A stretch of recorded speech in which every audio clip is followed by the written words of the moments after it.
He's an accomplished professional with a deep background in process analysis, management, audit, and project management. He's a Six Sigma black belt. He's been at IBM and Xerox, straight out of the Oak City. Please welcome to the stage, Johnny Hackett Jr.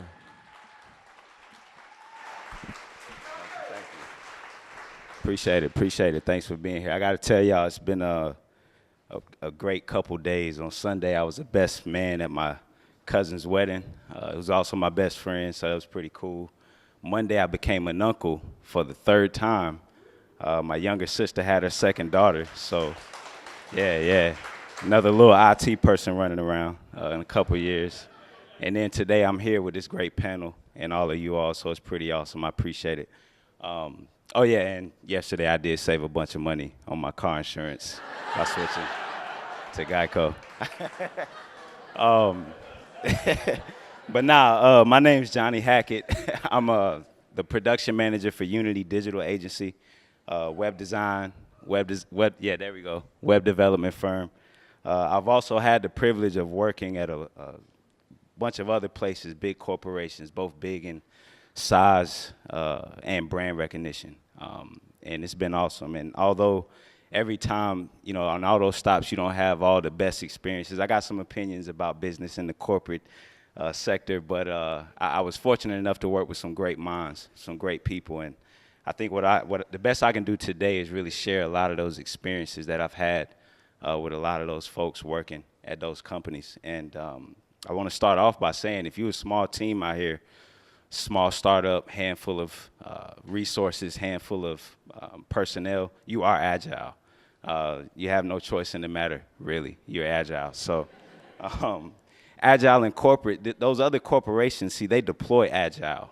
They deploy Six Sigma, they deploy waterfall, they deploy BPM and other process improvement or continuous improvement type initiatives and things like that. They have they got the resources and the personnel to essentially do battle however they want. And typically it's in response to like a problem or an issue, something that's happened. So they have the resources to really throw darts at that solution. They look at Agile as a solution. As a startup, as a small company, we don't have the luxury of choosing how to do battle. We just got to kind of do it, how we have. And like I said, it really does fit who we are as a culture, as a startup. When you think about startups, you think about the culture in a startup. It's continuously evolving. The way you're doing things, the way you're refining your business, you're always finding better ways to do things. And if you see something that needs a change, you have a couple people, they get in the room, they discuss it, and then the change happens. You go out the door and you do that. Some of the larger corporations, tell you a story like at Blue Cross Blue Shield with their IT department, they had this speed to market initiative, the speed to market campaign. We want to be fast. We want to get things out the door faster. But for a developer to push up their changes from one environment to the next, it took 3 weeks so it's like, they wish they could be as flexible as some of the other startups, but I don't think they see that sometimes a lot of the higher red tape and things kind of get in the way of them truly being able to recognize the benefit to being agile. So, as startups, we're definitely agile all the way. And I'm not even getting into how you do the work just yet. Like I say, just from a cultural standpoint, we're agile even in our operations.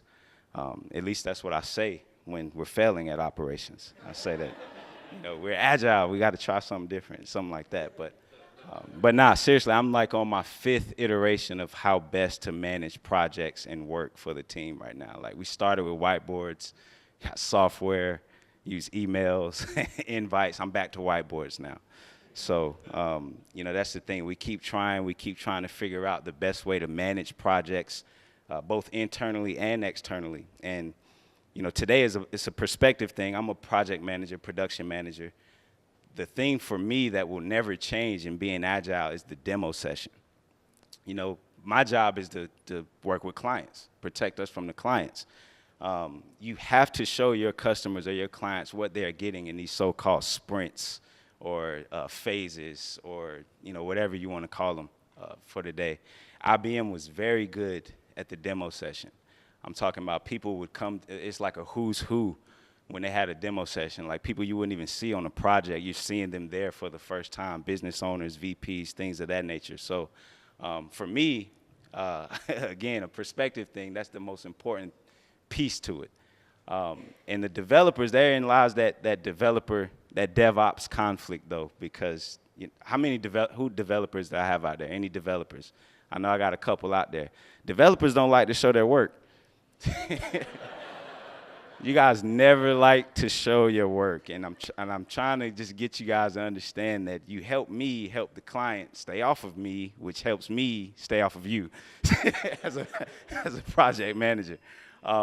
So you know, that's one of the things that we talk about with our team all the time is the demo session. It's very important. You got to be communicative or communicate with your client. It kind of keeps them off your back, and as a small group, you know, that really allows you to manage maybe more than what you can handle if you're flexible with your demo sessions. IBM would argue that if you can't demo anything in a particular sprint, then you need to add more to it so that you can actually show to your client what they're getting. It does give you some more time.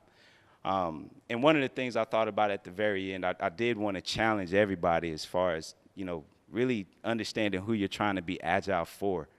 Again, perspective thing. I'm a project manager. I deal with clients. I have to manage in an agile fashion. And I got news for a lot of the developers. If you're building a 7-page website, you can choose waterfall or agile. You're still going to have to build those same 7 pages. You know, for me, it's about how I can deliver this to our client in a way that, you know, again, keeps them happy, keeps us, you know, keeps them, you know, continuing to do business with us and kind of staying, not putting the pressure down on us. So I challenge everybody that really think about Agile from the development perspective, from the project management perspective as well. And that would be, don't go chasing waterfalls, back of the shirt, as it says. That's it. Appreciate it. I wish I had a cool shirt like that. Yeah, yeah. They don't give me that stuff. $22. 22. We'll talk afterwards.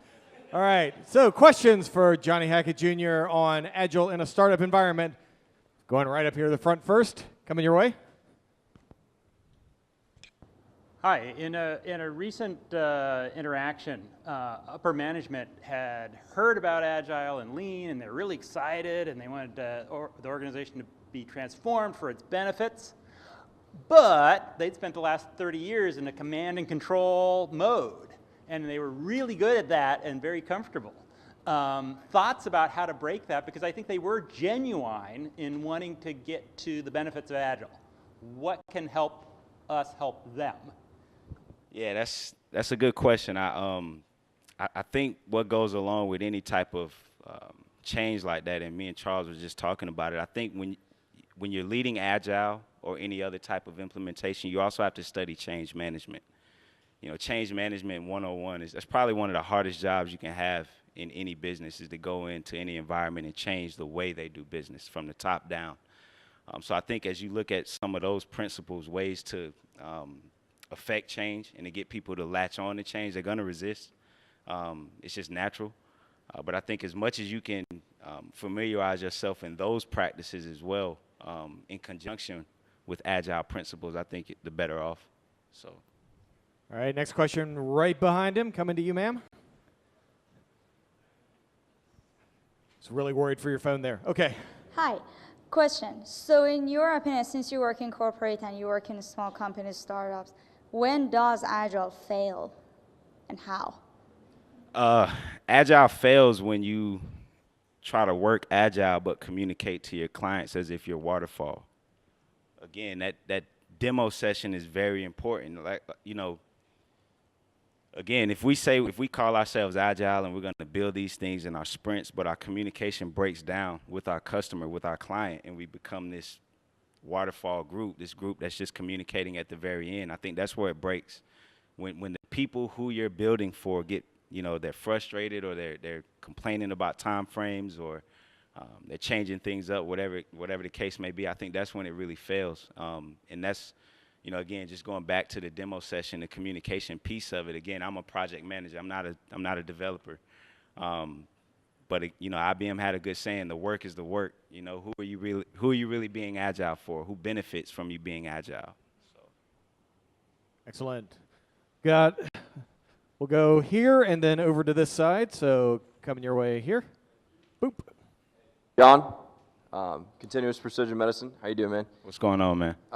So with the developers, you kind of talked about having them show what they've been working on, right? Right. How do you get the developers to break down what they've been working on into subtasks for story points? Yeah, that's part of the challenge, man. And that's going to be a tag team effort. You know, I was going to say unfortunately. Fortunately, you get to work with developers, and you have to like listen to. they have to tell you what they can or cannot do, what makes sense in a given sprint, and it's really going to be on the dev lead and the PM building out what those sprints or phases really look like. And again, to take a lesson from IBM, you know, you want tangible things, you know, things that you can actually demo and show. I know that can be hard. Sometimes it may not always be applicable, but as best as you can, you know, you really try to break that down. But that's where that trust in the team, that trust in the developer, knowing that, you know, the information they're giving you is solid. They can do X, Y, Z in a given sprint. You know, you can trust that and take that with it. And that's why I'm thankful for just the experience. On a personal note, the experience I've had in working with a lot of teams and kind of knowing that language now. And I kind of know, like, that only takes 5 minutes. You're lying. Like, you know, so, yeah, some education there and just trust building, man. He's figured out the developer code. All right, next question here.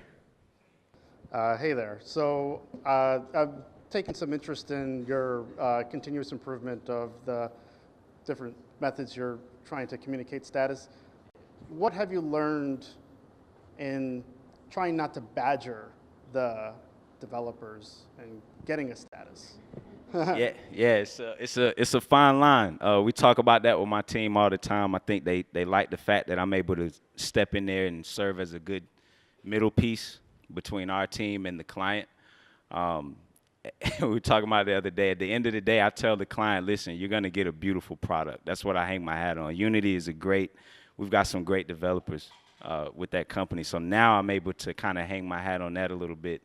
And also, you know, I've had candid conversations with clients, again, from a PM perspective, and I share things with them. I tell them where I'm pushing our developers on. I will purposefully push the developers or question them in a way in front of the client, not to put them on the spot, but just it does two things. It's a simple question. I might have asked them that yesterday, but I'm asking them again in front of the client so that they see us putting pressure there. They see us managing it internally. So there are a couple different ways you do that, but I think as long as you and your team are on one accord and you kind of understand who has to be the sacrificial lamb at times, I think you're good. You're good. All right, ladies and gentlemen, give it up for Johnny Hackett Jr.